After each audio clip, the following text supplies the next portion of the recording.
привет! Меня зовут доктор Яна. Сегодня я расскажу вам про мимику. У человека существует группа мышц, которые отвечают не за перемещение в пространстве, а за выражение внутреннего состояния, настроения, работы мысли. Это лицевые мышцы.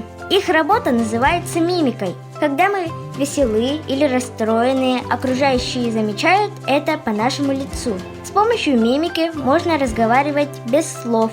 На картине французского художника Луи Леопольд Буальи «Гримасы» изображено несколько десятков людей. На каждом лице свое неповторимое выражение. Все это результат работы мимических мышц. Исследуй возможности своей мимики. Посмотри на свое отражение в зеркале. Пробуй улыбнуться, потом нахмуриться, изобрази удивление. Ты заметил, как менялось твое лицо? Что происходит с твоими губами, когда ты улыбаешься? С бровями, когда ты удивлен? Не забудьте поставить лайк и жмите на колокольчик, чтобы не пропустить новое видео. Всем пока!